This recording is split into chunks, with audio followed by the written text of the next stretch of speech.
bahwa keseharian Anda ini sudah Islami. Saat Anda tidak bisa melakukan apa saja. Saya sering ada jenazah, biasanya kalau tetangga meninggal saya sering disuruh ngelepas. Saya bilang orang ini baik. Karena sering ngelamun di rumah, sering nganggur di rumah. Ditanya sama anaknya, kenapa Gus nganggur baik? Ya kalau dia nganggur artinya juga enggak berbuat sesuatu yang maksiat kan? Ya kan, orang nganggur di rumahnya ya tidak bunuh orang, tidak maling, tidak korupsi, ya namanya nganggur di rumah. Lah cuma istri cara pandang nganggur gak menghasilkan uang gitu. Tapi juga gak menghasilkan kriminal kan? Jadi sebenarnya Islam itu makanya kalau sampai ngaji usul fikih itu ada kitab usul fikih namanya Lubul Usul, itu terkenal sekali di pesantren itu. Itu kalau ngapresiasi keseharian itu luar biasa. Izma min mubahin illa wa yatahaqqaqu bihi tarku haramimma. Karena keseharian yang mubah saat Anda lakukan itu ada kehebatan yang luar biasa, yaitu meninggalkan haram. Makanya dulu banyak orang-orang alim ketemu temannya itu guyon sampai semalaman. Itu biasanya yang semangat Islam, itu kiai kok ndak tahajud, kiai kok ndak witir. Orang yang sedang mapan uangnya banyak, malam itu ndak kelayaban itu sudah luar biasa. Melawan nafsu supaya tidak maksiat itu sudah luar biasa. Supaya lupa guyon sama temannya semalaman sampai subuh. Gejolok-gejolokan ngenang zaman miskin, zaman kuliah nggak jelas, zaman apa. Melihatnya jangan tarkut tahajud. Seperti ini meninggalkan tahajud, tapi meninggalnya ini talkul muharramat. Jadi kayak apa hebatnya? Sehingga Imam Ghazali punya riwayat yang agak unik. Hatta takuna ibadatu akhiri hadil ummah iku an-naum. Sehingga suatu saat ibadah terbaik umat ini itu tidur. Itu kan riwayat kontroversi. Ketika Imam Ghazali ditanya, kenapa iya? Kenapa kamu mulai keluar dari rumah itu sudah banyak maksiat? Melihat perempuan yang enggak mahram, melihat fenomena. Tapi kalau kamu tidur itu enggak melihat apa-apa. Tapi juga kamu jangan nganggap tidur itu ibadah betul. Saatnya melakukan fardu ain malah masih tidur. Tapi itu sudut pandang yang menjadikan kita Islam itu gampang. Jadi saat Anda tidak bisa aktivitas apa-apa, misalnya ada beberapa orang yang lumpuh. Lumpuh itu memang nggak bisa Jumatan, nggak bisa ibadah, tapi dia juga nggak bisa maksiat. Tidur itu memang Anda saat itu tidak bisa tahajud, tidak bisa witir, tapi saat itu ada zina, ada maling, tidak gosipkan orang, tidak bully orang, tidak menanamkan kebencian, tidak hasud. Sehingga tidur menurut Allah Ta'ala wa min ayatihi manamukum billaili apa? Wan-nahar. Karena di tidur itu selain ada unsur istirahat, jaga kestamina, juga ada unsur meninggalkan beberapa keburukan. Nah saya mohon ibadah yang keseharian ini kita jaga. Supaya kita semua baca ayat itu fasih. Fasih itu tertanam di hati. Allah itu siapa? Alladzi at'amahum min ju'i wa amanahum min khauf. Dan Allah kalau cerita di Quran itu anna sababnal ma'a sabba tsumma syaqaqnal ardha wa syaqqa fa ambatna fiha habba wa inaba wa qadba wa zaituna wa nakhla wa hadaika hulba. Kamu tahu saya ini siapa kata Allah? Saya ini adalah Tuhan yang menurunkan air. Kemudian ada tanaman banyak. Habba wa inaba wa qadba, ada zaitun, ada tin, kalau orang Jawa mungkin ada tela, ada padi, ada mangga, ada pisang. Sudah. Wa inaba wa zaituna wa nakhla wa hadaika hulba. Ada perkebunan yang lebat. Tujuannya apa? Mata Allahkum, silahkan kamu pakai, kamu nikmati. Tapi karena kadang kita ini punya ide-ide besar. Tadi untuk syukur saja nunggu punya istri riman, rumah baik, tetangga baik, komunitas baik, semuanya baik baru syukur.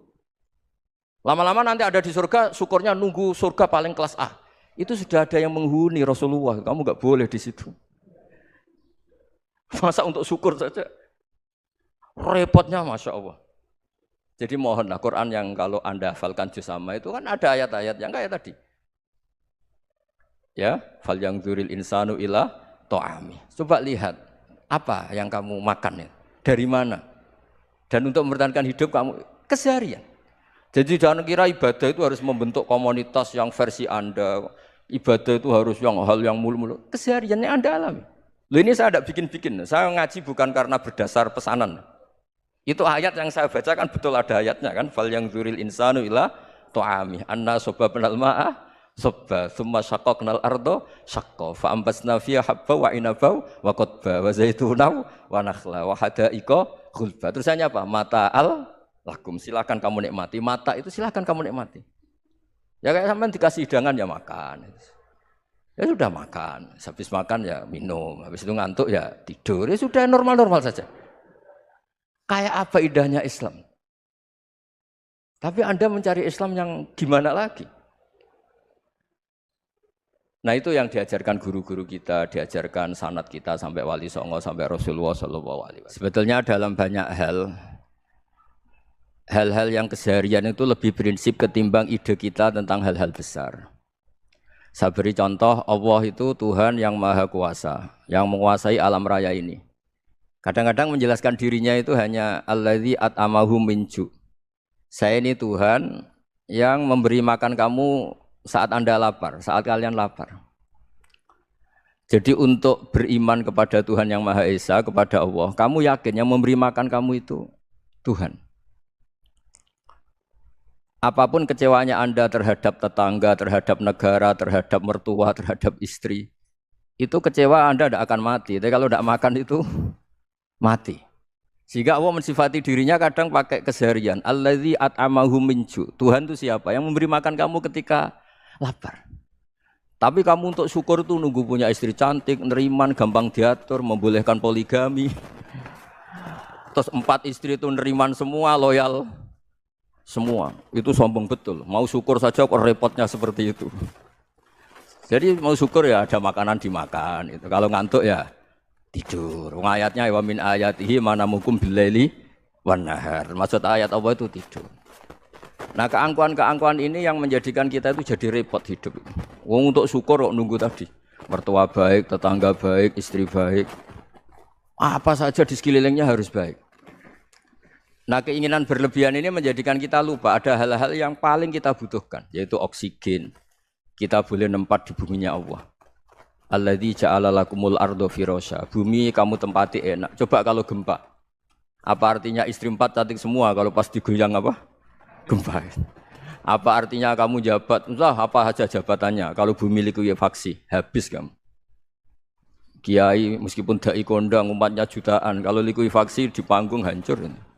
Tapi nikmat-nikmat yang disebut Allah seperti ini kita kaji keseharian. Alladzi ja'ala lakumul ardo mahda.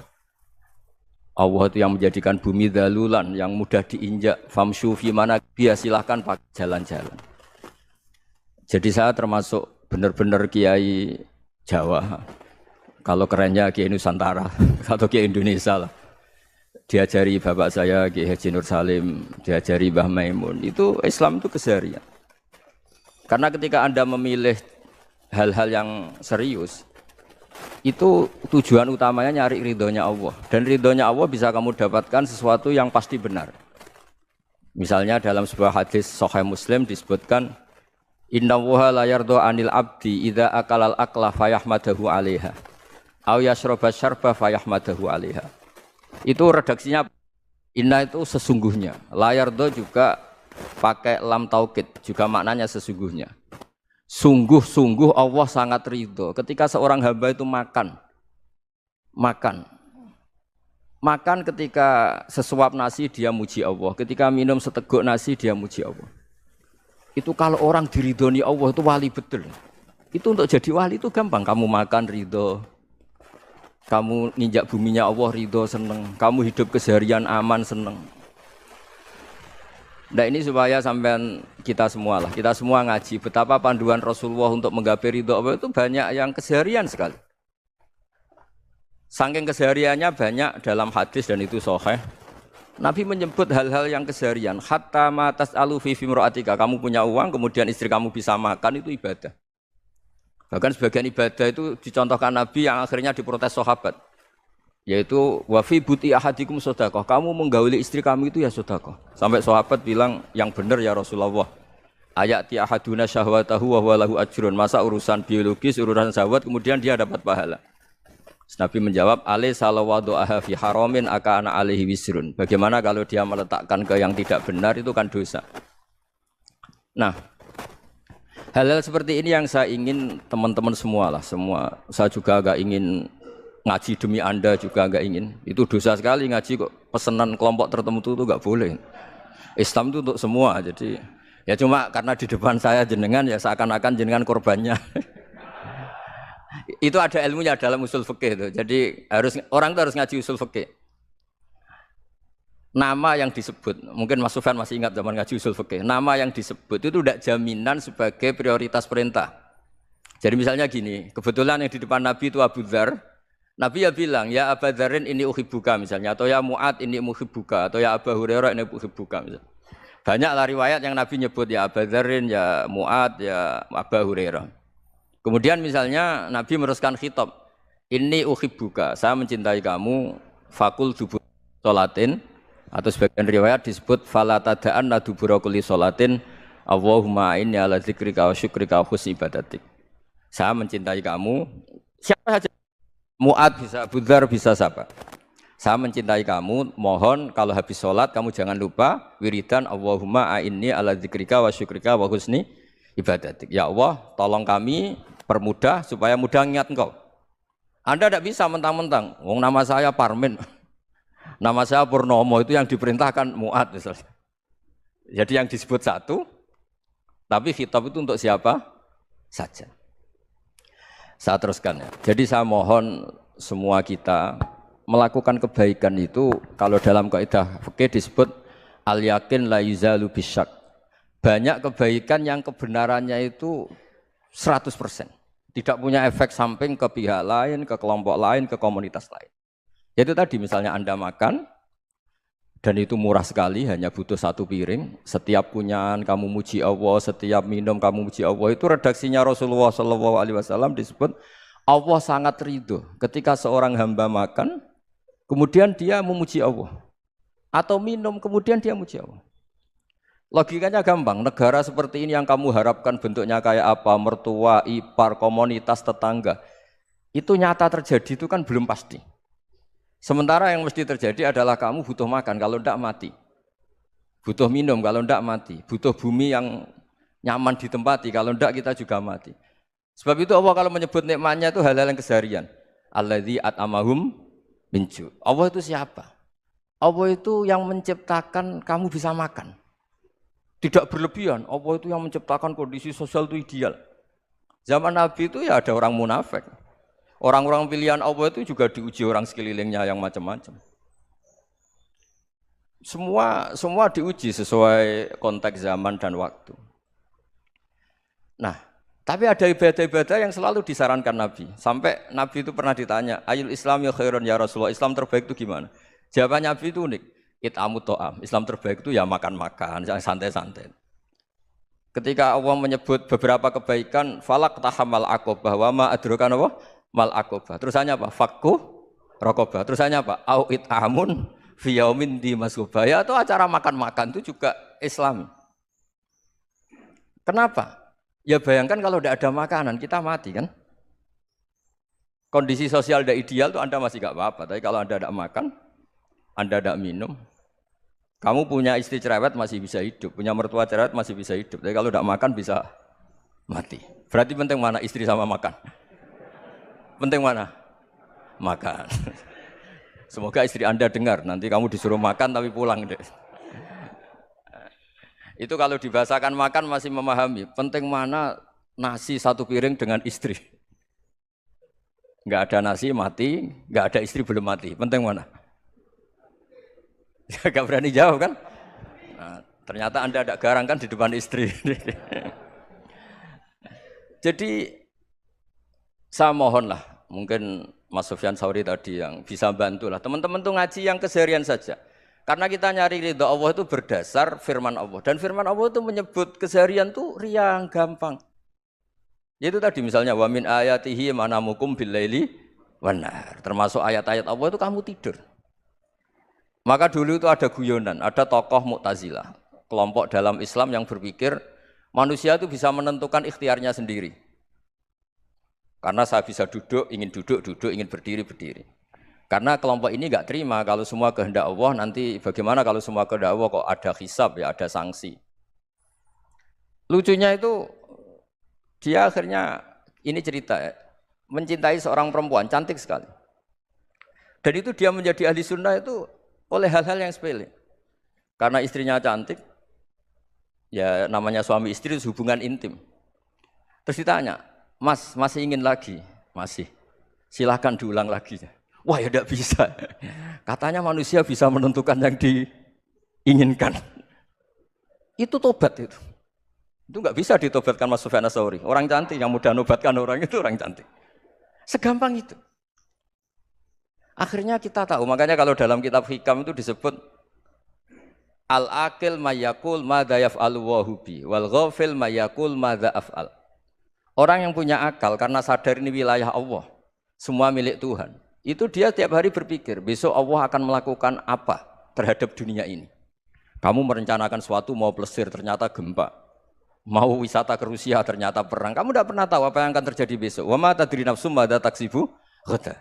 Tapi anda semua kita ini sering punya jadwal permanen. Makanya saya kalau diundang siapa saja, sana takdir. Yang jelas Gus ini acara penting. Ya masih acara penting nak pangeran ngersakno apa piye? Kok ape dadi pangeran? Kamu kok mau jadi Tuhan? Itu kadang ya kiai gitu. Penting Gus acara ini jenengan harus memastikan bisa. Loh kamu itu yang ngajarin tauhid, sesuatu itu biadillah kok bilang-bilang apa pasti. Kalau maksa terus tak tobatkan loh kamu kata saya itu. Ya kalau gitu Gus bilang insya Allah. Wah itu hati saya, fisik saya, roh saya sudah bilang insya Allah. Tidak usah kamu latih kata saya. Nah hal-hal tauhid keseharian itu gampang sebetulnya. Wal ghafil yaqulu madza af'al. Tapi orang yang lupa Allah dia setiap hari bilang besok apa? Kita bisa melakukan apa? Seakan-akan dia itu aktor, dia penting, dia subjek permanen, dia. Padahal kita ini hanya objek kehendak Allah Subhanahu wa taala. Karena kita yakin sesuatu yang terjadi di alam raya ini kita tidak bisa apa-apa. Makanya saya sering ngaji, sering bilang saya, ketika Anda mensifati Allah, Dia yang menghidupkan. Sudah itu tanamkan sehingga ketika kita mati santai saja. Kenapa santai? Allah punya cara menghidupkan kita. Zaman kita hidup juga gak tahu caranya ngelola jantung, ngelola paru-paru. Kamu juga gak tahu ngelola oksigen yang tidak beracun, tidak mengandung polusi. Tahu-tahu hidup. Gak ingin tua ya tahu-tahu tua, gak ingin mati tahu-tahu mati. Selama ini kita hidup juga agak tahu apa sebetulnya. Hanya gaya tok, punya jadwal, punya planning. Kalau kamu bisa menentukan pilihan Anda, pasti Anda istrinya cantik, 4 neriman semua, kona'ah semua. Nyatanya enggak kan? Ada 1 jelek, cerewet. Wah itu kan, nyatanya enggak bisa apa-apa Anda kan? Dan kamu bawa mati lagi. Nah, itu kan. Istri Anda juga gitu, punya keinginan, punya suami yang ganteng, yang jabat, yang neriman, yang enggak poligami. Ya enggak kesampaian juga.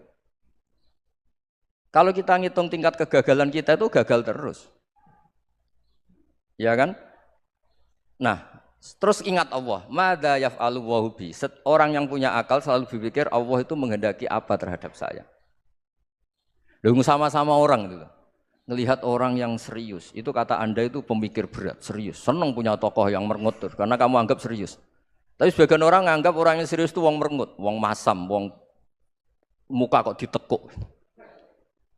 Jadi sama itu hati ya muqallibal qulub tsabbit qalbi ala dini, karena kita enggak tahu cara berpikir kita tentang orang lain, tentang sekeliling kita. Misalnya kita orang baik yang jenis ngrumat fakir miskin. Ada orang bangun masjid mewah itu janggal. Apa artinya masjid mewah kalau banyak orang kelaparan? Tapi kalau yang jenis pendidikan apa artinya masjid mewah kalau tidak bisa ngaji? Nanti yang jenis infrastruktur apa artinya ini kalau semuanya punya sudut pandang yang berbeda-beda. Dan Islam mengapresiasi semua kebaikan. Tapi katakan semua kebaikan itu adalah kehendak Allah Subhanahu wa taala. Karena apapun baik Anda itu pakai fasilitas yang diberikan oleh Allah Subhanahu wa ta'ala. Sehingga ini yang disebut kulillah sumadarhum fi khawdihim yal'abun. Bahwa pada akhirnya ada jihad, ada perang. Itu dulu memang perang, bukan membunuh. Beda. Dulu kita dijajah Belanda ya perang, dan itu normal karena kita dijajah.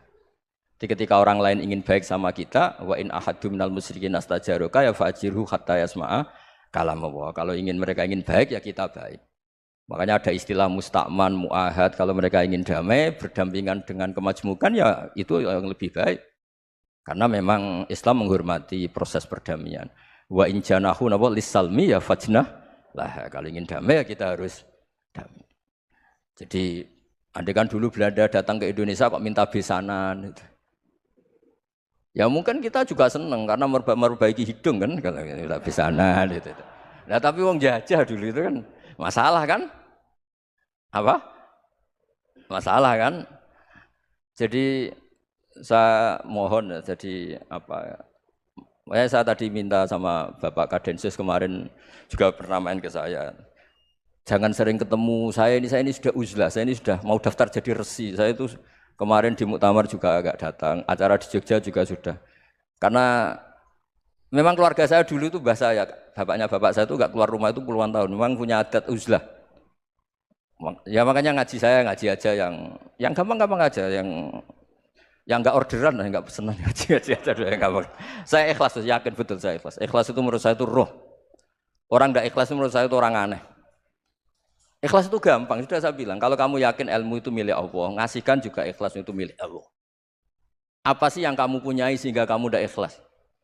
Uang milik Allah, energi kita milik Allah, bumi milik Allah. Kemudian kamu merasa memiliki. Merasa memiliki itu kalau dalam ilmu tasawuf sudah kesalahan kan. Bagaimana Anda punya?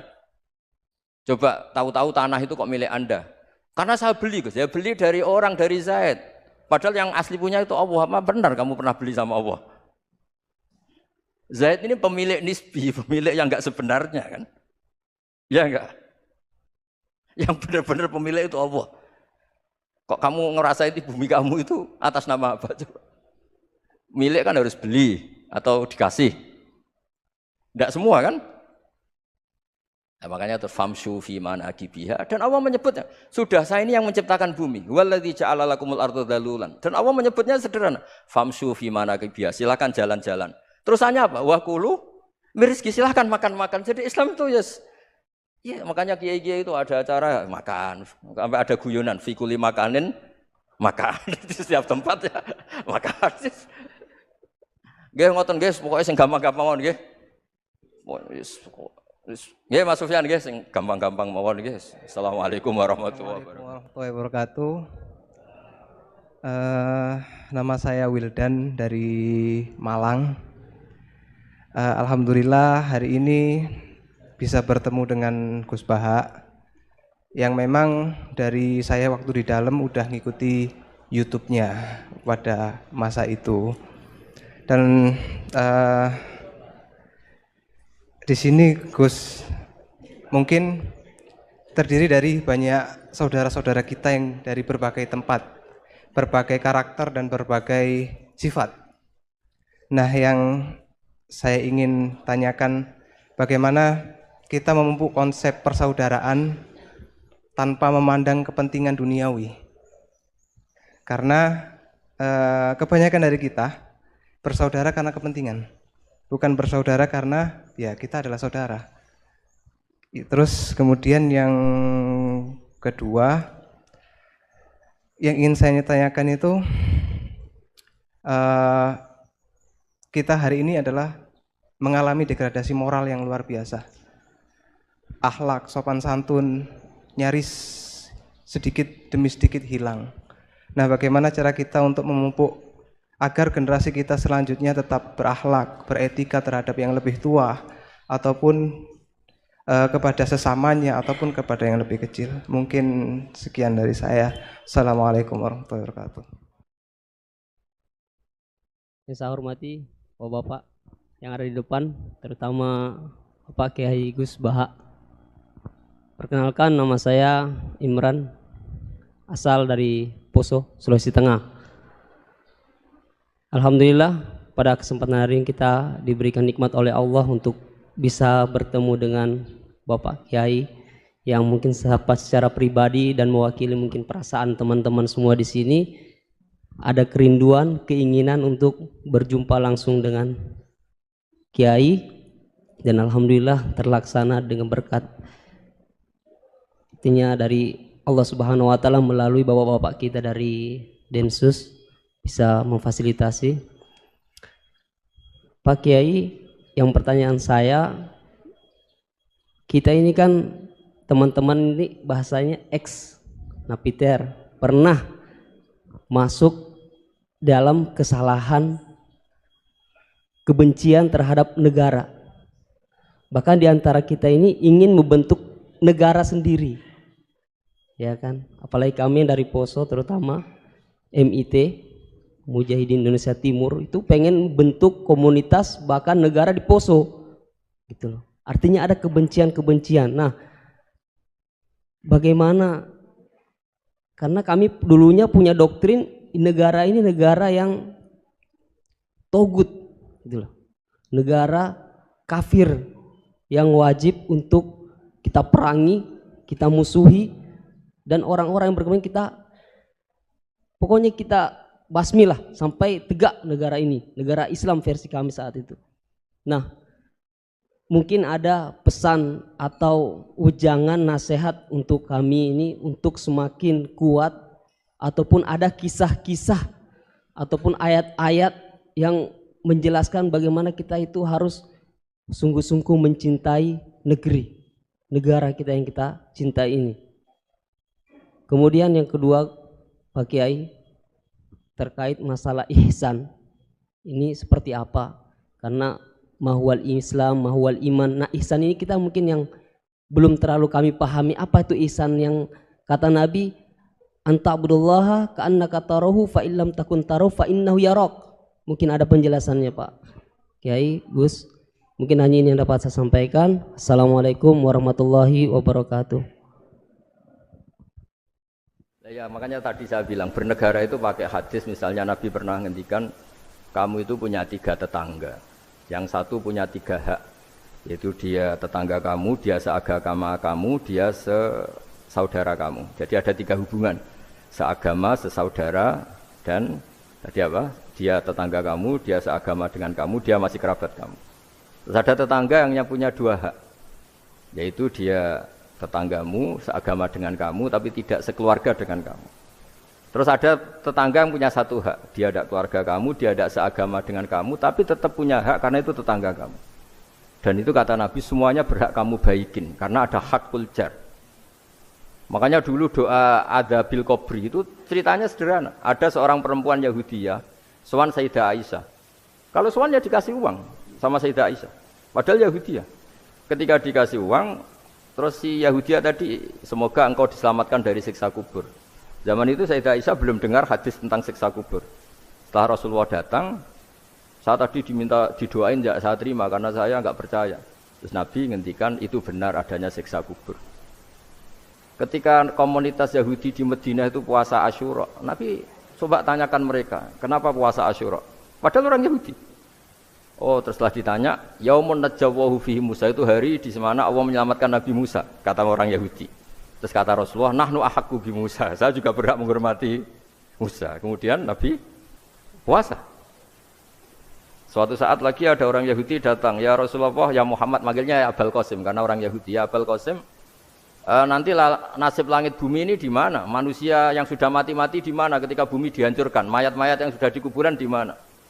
Terus orang Yahudi tadi bilang, inna woha wadu as-samawati ala dzih wal arodina ala dzih. Soalnya Allah itu bisa saja mengelola langit bumi yang sudah hancur gini-gini. Nabi itu tertawa-tawa. Dalam sebuah riwayat disebut hatta badat nawajidu, tertawanya Nabi itu lepas sampai giginya kelihatan. Kata rawinya tasdiqan liqaulil khabri, karena Nabi membenarkan orang Yahudi tadi. Jadi intinya dalam banyak hal itu ya dicari kesamaan. Makanya kalau interaksi dengan kelompok lain, kata Nabi, la tusaddiquhum wa la tukadzibuhum. Kamu jangan mengiyakan, juga jangan menolak. Kamu tolak, jangan-jangan pas yang sama dengan ajaran kita. Kamu benarkan, jangan-jangan yang tidak sama. Ya sudah, kalau nggak sependapat ya jangan ngambil sikap. Nah, itu juga yang dipraktekkan Rasulullah SAW. Nabi yaqumu lailatan yuraddidu hadil ayat. Nabi pernah sholat 1 rakaat hanya ngulang 1 ayat. Itu aja gak selesai.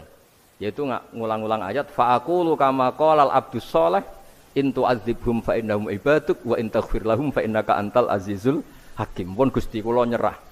Semua ini hamba jenengan, monggo jenengan napakno sing duwe jenengan. Intinya itu ini wilayah jenengan, ndak wilayah saya. Nah, kadang-kadang kita sebagai manusia itu jumawa seakan-akan itu wilayah kita. Kita nyiksa terserah kita, mengampuni ya terserah kita. Padahal tidak milik kita. Dunia ini milik Allah Subhanahu wa ta'ala. Makanya yang terakhir saya ijazahkan ijazah bapak. Bapak saya itu orang hafal Quran, alim tapi lucu, senengannya guyon. Kalau ngajarkan saya tauhid, tasawuf itu gampang. Hak, kamu punya tetangga, punya Innova. Terus kamu berpikir, kamu miskin berpikir. Itu pajaknya saja berapa? Kalau apa itu bannya sudah halus itu gantinya kayak apa, kalau rusak kayak apa. Terus kata bapak, ngora melok duwe kok mikir, ndak ikut punya kok mikir. Terus Coba, kamu nggak ikut punya Alphard. Terus saya mikir, wah itu pajaknya berapa Pak Martinus, bisa dipakai beli motor kan? Pajaknya apa? Alphard ini. Oh nggak ikut punya kok. Nah, dunia itu rawekmu, mbok pikir lah apa ono sing duwe. Maksudnya itu, dunia itu milik Allah, apa kamu pikir itu milik yang punya gitu. Nah, itu yang dimaksud dalam ilmu tasawuf, da'it tadbir fama qoma bi ghairuk la tuqim bihi nafsak. Sudah kamu tidak usah ikut campur, itu wilayahnya Allah gitu, karena wong nggak ikut punya kok ikut mikir. Anda benci orang, benci sekali karena dia tauhid misalnya. Jangan-jangan Allah punya rencana memberi hidayah dia. Atau Allah punya rencana dari dia keluar orang-orang Islam yang soleh. Makanya ketika malakul jibal, ya Rasulullah saya disuruh Allah, terserah engkau. In syi'ta an udbiko alaihim al-akhshaban. Kalau engkau mau orang-orang yang mendustakan kamu saya hancurkan. Apa jawabannya Nabi? La, jangan. Bal arju ayyukhrijawah min aslabihim ma ya'buduwaha wa la yusyriku bihi syai'an, itu di Bukhari. Enggak, bisa saja sekarang dia kafir, anak turunnya jadi Islam. Dan betul. Abu Jahal punya anak Ikrimah, Abu Lahab punya anak Darrah. Walid itu musuh besarnya Nabi, punya anak Khalid. Ya sudahlah, kita selalu berharap bahwa ini wilayahnya Allah. Sudah, kita berharap agama ini bagi yang selalu punya harapan. Limangkana yarjuwaha, orang yang selalu punya harapan. Kita berharap tambah hari tambah baik, tambah damai, tambah kondusif, tambah segalanya baik. Dan saya seperti ini juga ingin ikhlas dan akan selalu ikhlas. Ya saya sering bilang kalau pejabat mau sini itu sering tak ngel-ngel. Saya ini sudah ingin Indonesia itu baik itu tanpa diminta. Kalau diminta itu malah seakan-akan saya belum melakukan. Kan? Sudah saya lakukan kok baru diminta. Karena ini wilayah kita semua, artinya ingin baik itu keinginan kita semua. Status kita. Kata Sayyid Zabidi dalam kitab Ithaf, keinginan baik itu syakhsiyatuk wa hakikatuk. Itu kamu sekali. Manusia itu kan kata Allah Ta'ala, saya pertama menciptakan manusia itu khunafa, orang yang berkeinginan baik. Baru digoda setan terus macam-macam. Jadi keinginan baik itu hakikatuk wa syakhsiyatuk. Itu kamu sekali. Ingin baik itu kamu sekali. Itu status kamu katanya. Makanya orang preman kayak apa, mabuk kayak apa, ada orang kecelakaan, pikiran pertama itu nolong, itu yang normal. Soal ada kasus, pikiran pertama ngambil HP-nya itu 0,sekian%. Jadi pikiran pertama mesti nolong itu, karena itu syakhsiyatuk wa hakikat. Saya pernah ketemu orang yang pakaiannya itu enggak, mungkin kalau orang syariat bilang enggak syar'i lah, pakai pakaian yang tidak syar'i. Tapi dia muslimah, dia ke masjid. Saya ditanya sama seseorang, Gus kok sama orang gitu mau bertemu gitu. Karena terus saya bilang, kenapa? Dia pakaiannya ada Islami gitu. Oke, dia tidak pakaian Islami itu nyata, tapi dia ke masjid itu Islami, tetap sholat itu Islami. Ketika dia ingin sholat dan tetap sholatnya pakai takbir, pakai rukuk, pakai sujud itu Islami. Wong setelah di masjid ya pakai mukena, pakai. Kalau sama-sama nyata, Anda kan boleh ngingat sama-sama yang fakta gitu. Dia punya kesalahan dalam berpakaian, dia punya kebenaran dalam sujud, dalam rukuk, dalam ibadah. Dan itu tradisi Quran. Quran ya cerita fama ya'mal mithqala dzarratin khairan yarah wa may ya'mal mithqala dzarratin syarran yarah. Apa susahnya sih ingat dua-dua sisi itu? Sama bernegara atau bertetangga, kita bayangkan jangan bernegara dulu, terlalu luas, bertetangga saja ukuran. Karena nanti sama, bernegara sama bertetangga itu hadisnya sama. Kita di kampung itu ya ada masjid, dan orang-orang yang enggak sholat juga nyumbang masjid. Bahkan ada yang nyumbang masjid banyak terus tidak sholat, karena keramik saya sudah sholat katanya. Saya pernah ketemu orang model gitu itu ya ada. Jadi, tapi ada juga yang sholat terus tapi enggak pernah nyumbang masjid. Ya orang banyak. Intinya itu Allah itu punya tradisi, punya sunnatullah. Kebaikan ya dihitung, kejelekan juga dihitung. Dulu ketika Rasulullah SAW hidup bersama komunitas yang majmu', itu sebetulnya permintaannya Nabi, jangan halangi kami saat mau beribadah.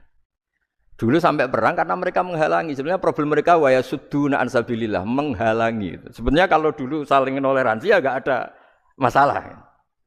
Artinya ketika Anda ingin sholat di Indonesia agak dihalangi, ingin pengajian agak dihalangi, sebenarnya ini enggak ada masalah. Ya, soal ada kebaikan, ada keburukan, ya mulai Nabi Adam sampai sekarang, sampai kiamat. Itu cara pandang. Jadi cara pandang kita terhadap orang lain itu harus hal-hal yang nyata. Kalau kesalahan mereka nyata, kebaikan mereka juga nyata. Kenapa kita hanya ingat sisi yang jelek, tidak ingat sisi yang baik? Saya sering cerita ke santri-santri saya, setiap saya pengajian diundang orang di mana-mana itu saya mesti istighfar. Karena nggak ada pilihan. Saat saya datang ke pengajian di Sulawesi, misalnya saya tinggal ngaji di sini. Saat saya ngaji di sini, ninggal undangan yang di sana. Hidup itu tidak banyak pilihan, meninggalkan kebaikan, melakukan kebaikan. Artinya gini, dalam kebaikan saja ada kebaikan yang ditinggalkan. Apalagi dalam kejelekan. Makanya di sini ada pepatah terkenal dalam ilmu tasawuf itu. Wastighfaruna yahtaju ilal istighfar. Saat Anda baik saja butuh istighfar. Bapak saya kalau guyon gini, Mas Sofyan. Ada imam istiqomah jadi imam masjid sampai tua sampai batuk-batuk. Itu bagus istiqomah. Tapi itu masalah kata Bapak. Akhirnya enggak kaderisasi katanya. Itu istiqomah apa enggak mau diganti orang lain katanya. Ada kiai dai di mana-mana. Itu mesti orang muji, "Oh, itu dai di mana-mana, laris enggak pernah di rumah." Pondoknya pasti bubar itu karena ditinggal. Jadi kebaikan seperti ada orang sering sowan kiai. Wah, itu malah lebih masalah lagi kan. Kadang kiainya pas istirahat, yang disalamkan template uang jatah susu anaknya. Hari itu waya tagihan malah lari sowan kiai. Nah, harusnya di rumah ada fardhu ain tagihan listrik entah apa. Jadi makanya di hikam itu terkenal kata-kata manusia itu siapa? Manusia itu mangkanat mahasinuhu masawiya fakai fala takunu masawihi masawiya. Manusia itu orang ketika baik saja salah, apalagi pas salah. Coba saya misalnya pidato begini, di atas panggung saya orang alim pidato nasihati orang. Di saat yang sama seperti yang tanya Mas Wildan tadi, ada agak sopannya.